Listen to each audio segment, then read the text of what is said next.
Hey everybody, it is so good to see each and every one of y'all tonight. Let's see who's in the house.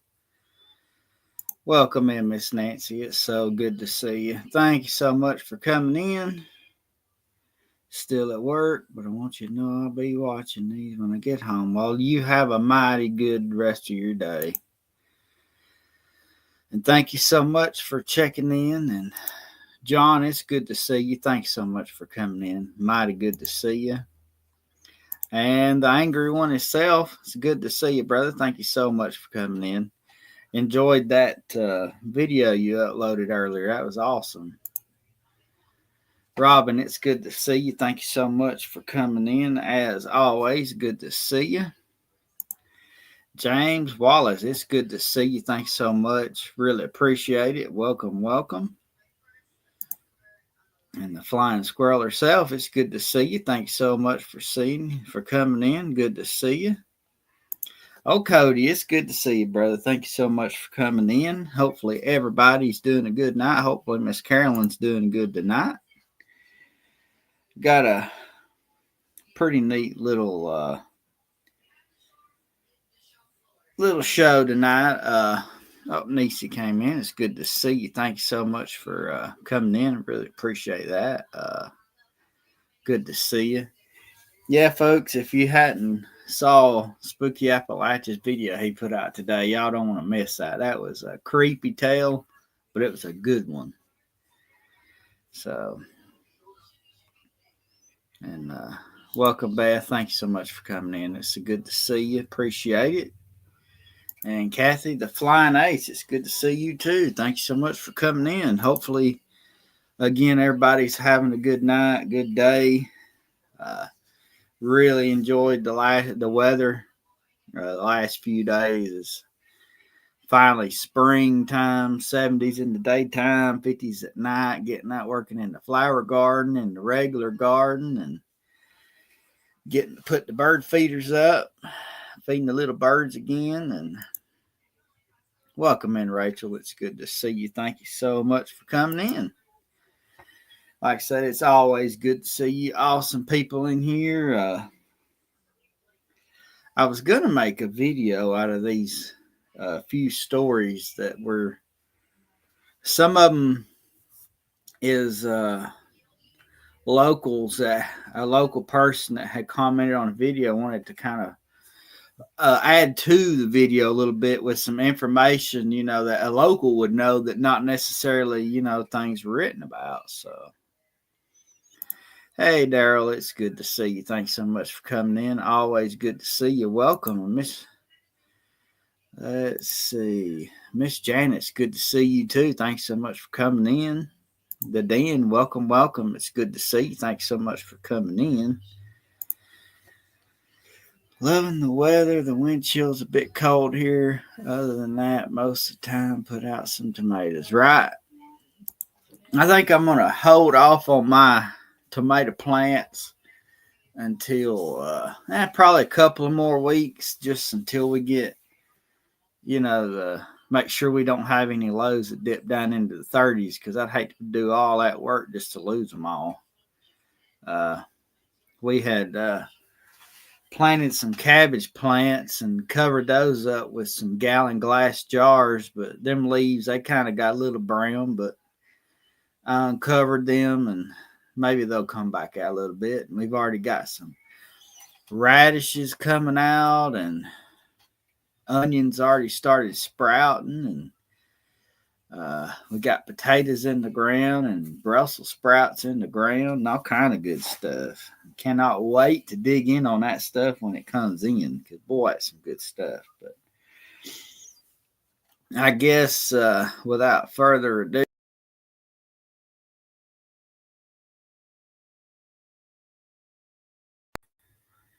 let's get me off this old screen here and we'll get into this. The first little bit I'm going to read is from, I'm going to leave the names private, of course. I promised everybody I would. But an awesome commenter that actually lives down at Orange Beach was filling me in a little bit on the little bit of the history on the area, some neat facts that wasn't written down, and they had an explanation on how them old bears got there. So, and this was left on the Bear Point video, is what it was. But they wrote, my family moved to the Bear Point area in 1980. Local legends were that the name came from the habit of the long ago natives driving game, of course, including those black bears, to the edge of the water where hunters were waiting in canoes to harvest them, of course, for their meat and their furs and their weapons that they could make out of them. He also shared that there was an ancient burial mound on private property in the area from which a skeleton was exhumed that was reportedly a man close to 7 feet tall.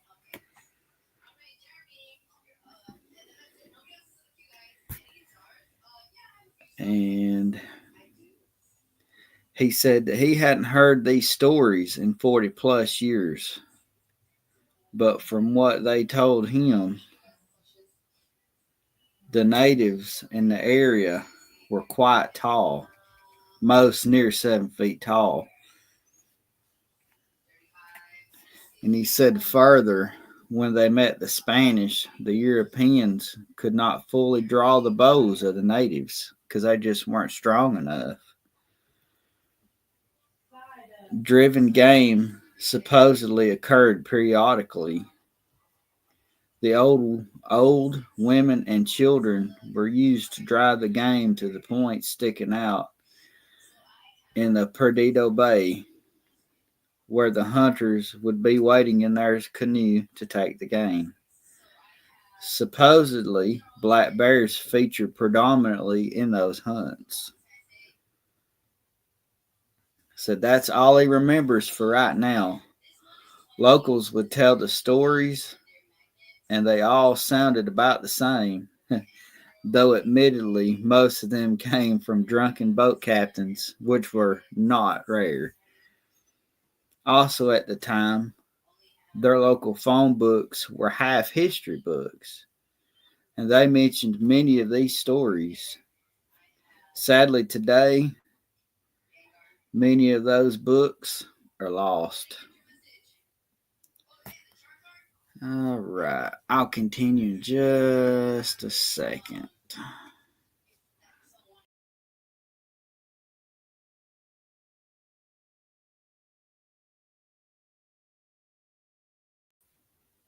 Here we go.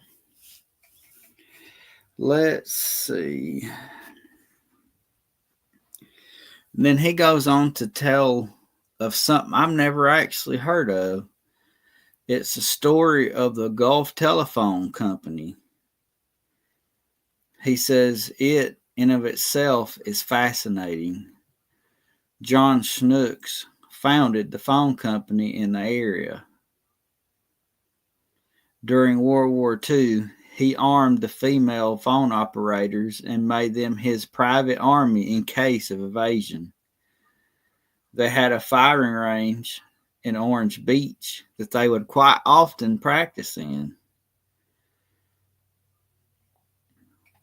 And he said that it was close to where the modern day police department is. And he went on to say as a teen, he would pick up the spent bullets and turn them in for money, of course. I thought that was very, very interesting. Not anywhere in my research did I see anything about 7 foot tall Native Americans. That is like crazy to me. I couldn't imagine, being someone from Spain making landfall, and then the people there look like giants, nearly 7 foot tall Indians, and their bows were probably so big it was about the size of the Spaniards that came there. And it's also really neat that he answered the question of how those black bears came from, or where they came from, because they were drove down from the mountains.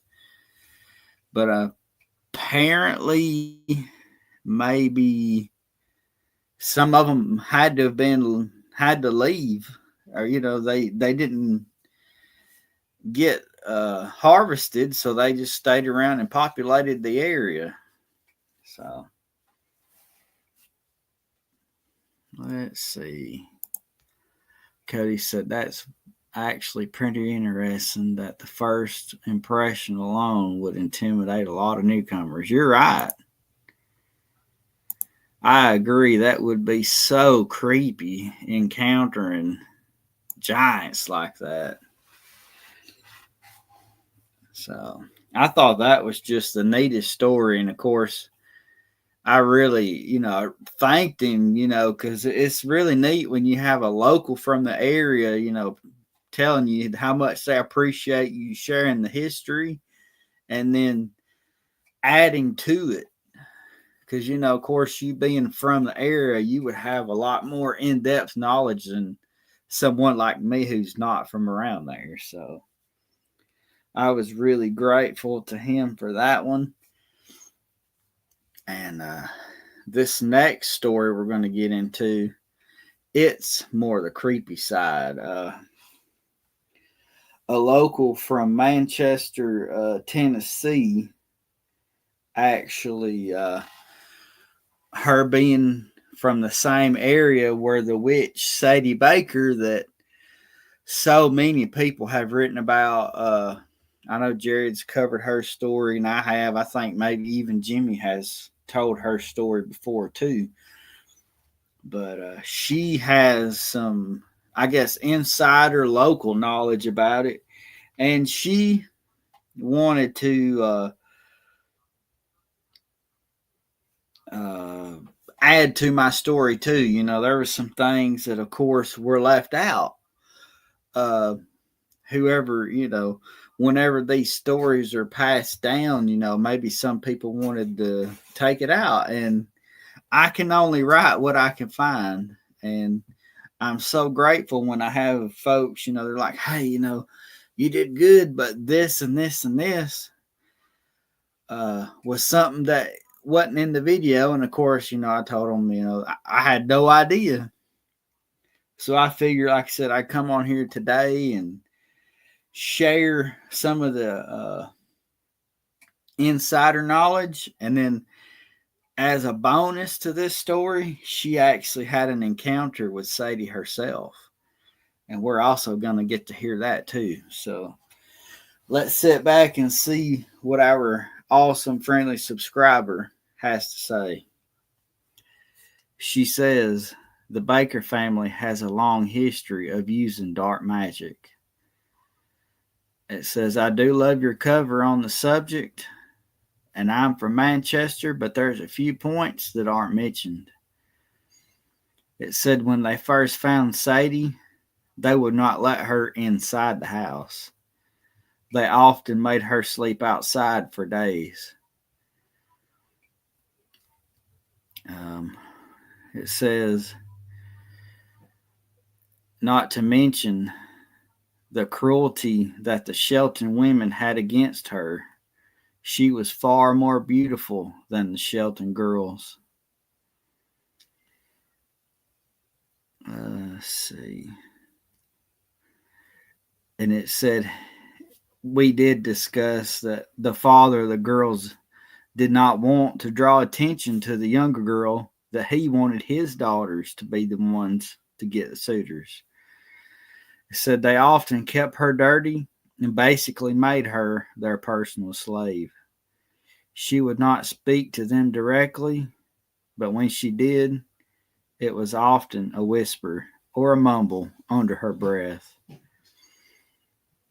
And it says this, plus her obvious allure for men is what caused them to believe she was a witch. And it says, side story, because I live here and I have grown up here, I quite often frequent her grave just to pay her a visit. She can't be seen and heard in the small cemetery. There are cold pockets all over the cemetery. There have been many sightings of orbs and her silhouette. My friend was chased from the back right corner where the old truck used to sit, all to the parking lot, and he said it sounded like a freight train was behind him, and it was 12 in the morning. Let's see.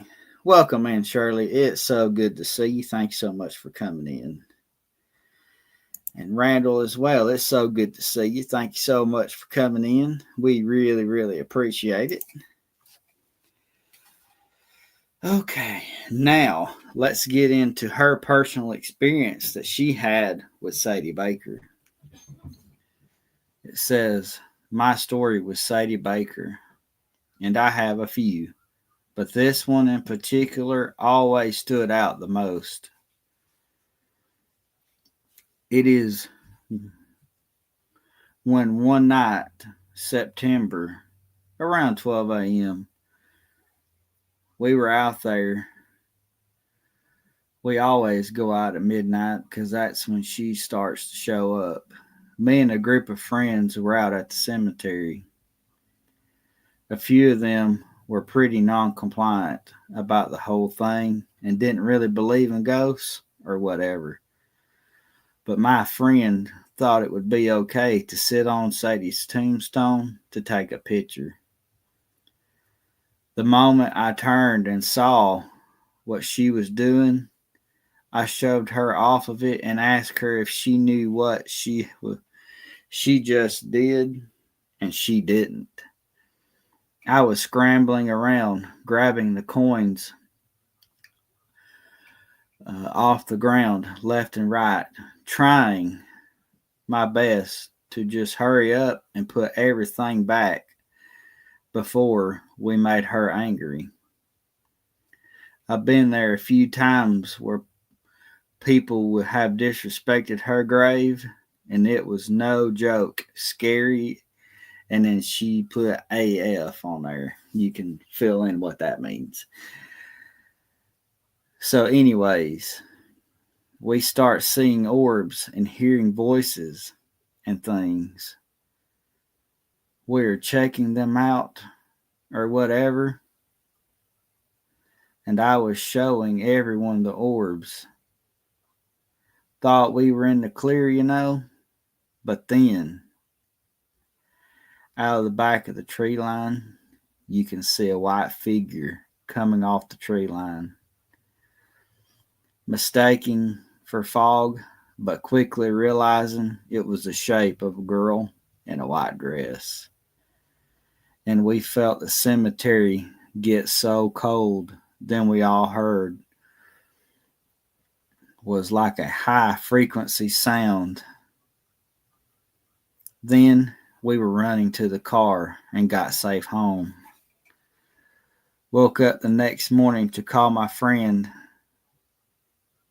saying she was in the emergency room and had a severe shingles rash that came up out of nowhere, right where she was sitting on the grave.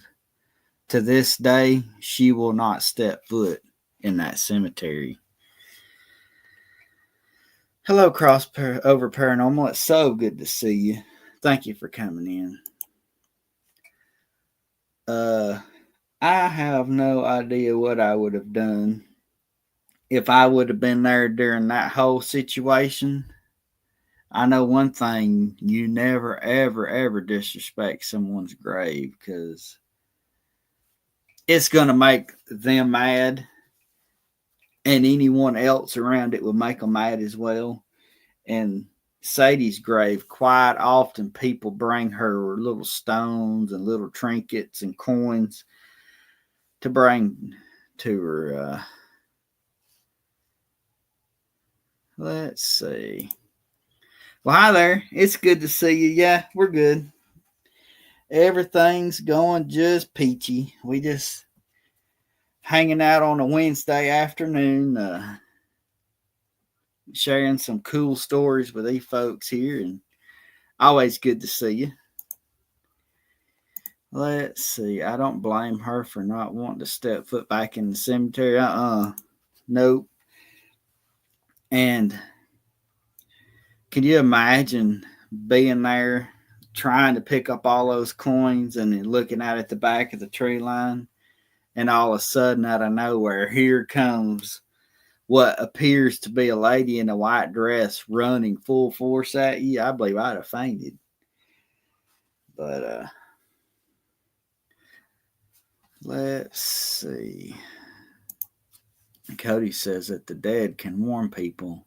If she had went back, there's no telling what would have happened, right?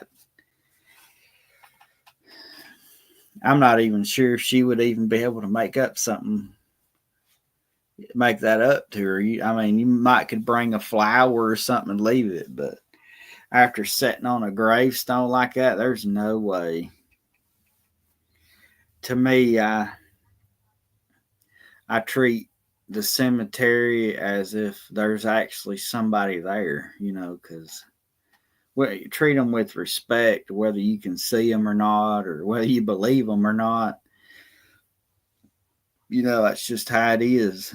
They're hallowed places where people come and mourn their loved ones and try to treat the area with the utmost respect, because you wouldn't want someone coming and sitting on someone that you had pass his grave and possibly ruin it. That's for sure. And going out in the cemeteries at midnight, that don't sound like it's a good idea either. Not at all. That's how you get in the middle of something that you don't want to. But those two stories, they were very interesting. I wish I had even more. I had a couple. They weren't, full stories like this. They were just a few little. Let's see. Cody says it reminds him of the mausoleum in Dartsford Cemetery. That's cool. I've had, when I do these stories, I try to do the best job I can on them and dig out as much as the truth that I can, because I know that some of the family members of these people, the person may be from the 1800s, but their family members are still around. And somehow they find your videos, and if you're telling lies and being disrespectful, they'll let you know about it. And I've had the fourth great granddaughter of Sir Granser Harrison.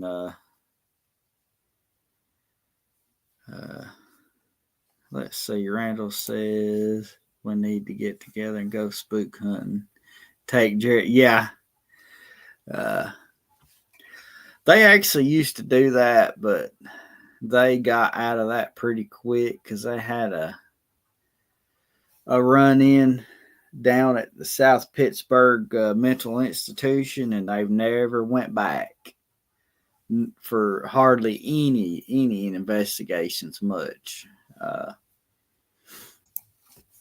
I enjoy it, but again, I always try to keep it separate from this channel for the ones that don't like that kind of stuff, because I know there's many people that cannot stand even the thought of the paranormal and ghosts. A lot of folks that attend church, they, yeah, Cody said he's in. A lot of people that are churchgoers, they're completely against it and say it's of the devil. And I have respect for that. Thus, this Appalachian channel is a place where we talk about the stories, but we don't do any of the physical ghost hunting and that kind of stuff over here. Now, if you're interested in that, Myers Paranormal's full of it. And that's Autumn's channel. So, but, it's a neat topic, and of course, it's a very controversial topic too. But let's see. Robin said she had a spooky incident at an old sailor cemetery in my state. Well, that's cool. If you would like to have your story told, you can leave it in the comments. Or we have our email. It's myerstalesappalachia@gmail.com. And if anyone has an experience that they would like shared or a story that they would like told, you can leave it in the comments section or you can hit up the email. Either way, that's a really good way to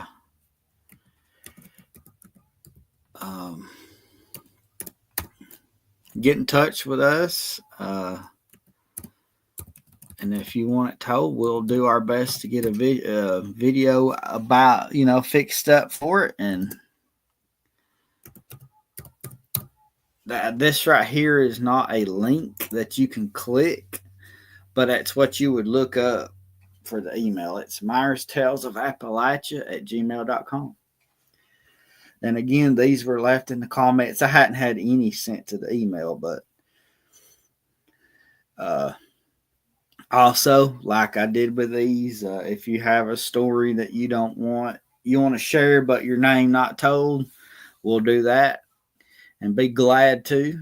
AT Paranormal, it's good to see you. Thanks so much for coming in. Always good to see you guys. Hopefully everybody's doing good.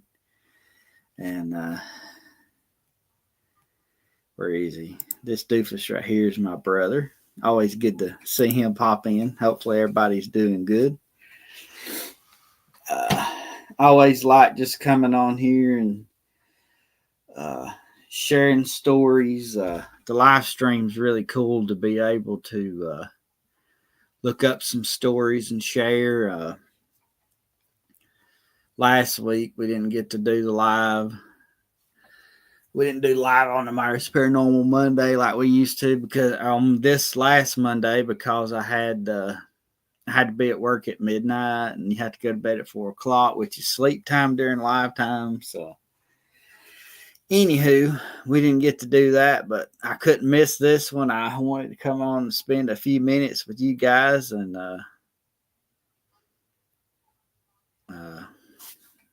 have a good time, share a little cool story and spooky story. And we always appreciate you guys' stories. Thank you so much. I said, Lord, I'd never. Well, I normally have a hard time going to sleep, having to go to sleep at 4:00, but I finally got my blackout curtains up and there ain't no light coming in, so you really don't know any difference of what time of day it is. So I slept pretty okay. It just kind of messed me up a little bit as far as getting off of work at 9:00 and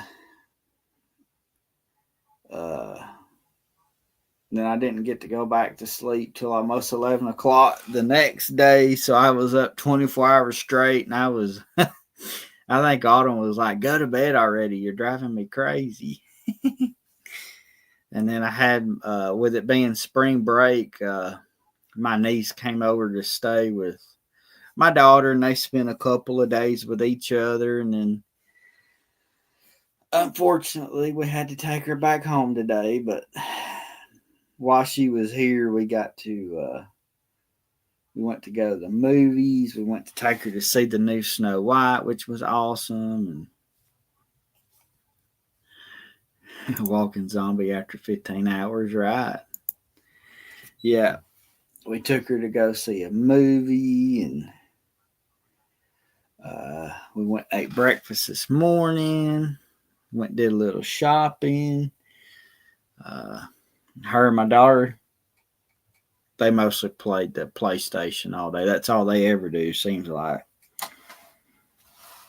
And they'll do them whatever those private parties, and they have the little headsets on talking. So, absolutely, the new Snow White was really good.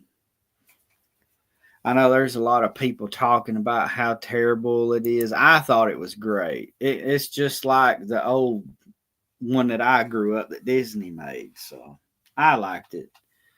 Of course, if you don't like musicals, don't watch it because it's all that is. But I liked it. All four of us was in there just eating popcorn, eating our snacks, and watching a movie. And it was just our little family, and then a mother and a daughter in that whole theater. And in the theater that we go to, they have those fancy reclining seats and everything. If you don't watch what happens, you'll end up going to sleep because it's so comfortable. But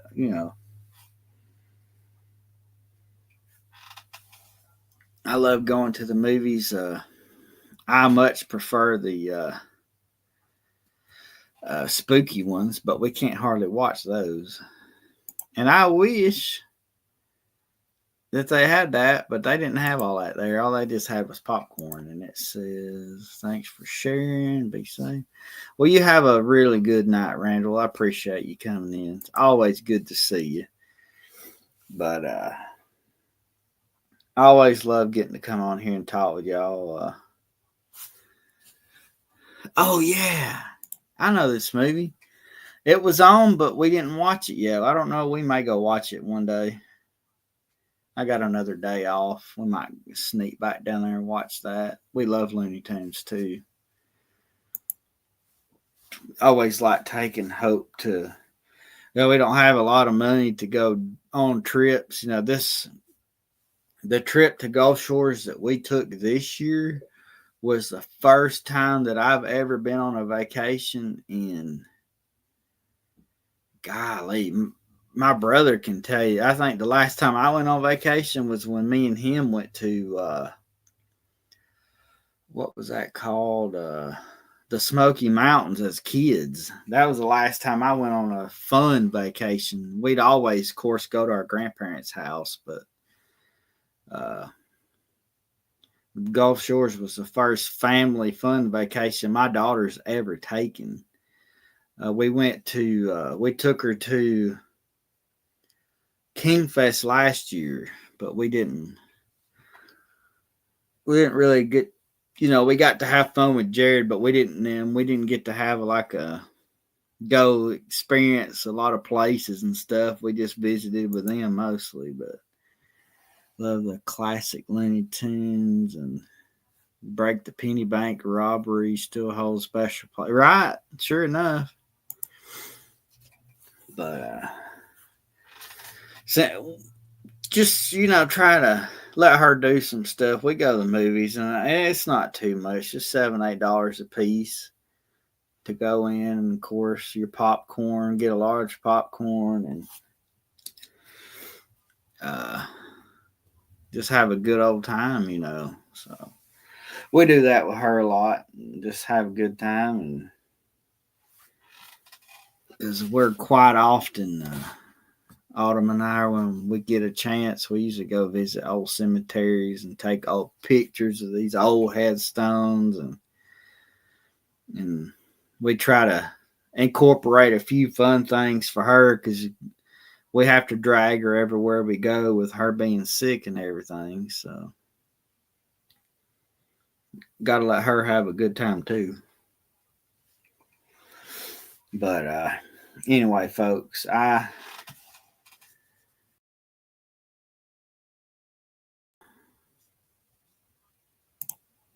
really appreciate each and every one of y'all coming in. Oh man, I love camping. The last time we went camping, it was just let's go camping. We didn't look at the weather, and I think it was 100 degrees in the daytime and 80 at night. So it was miserable. Doesn't cost much. You're right. It don't cost much.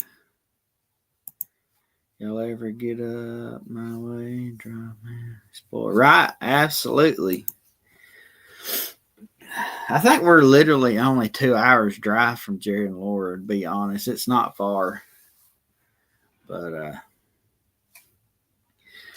we really appreciate you guys coming in here and listening to me share a couple of neat stories. I loved them. I love getting to share people's stories with y'all and the interest in history, and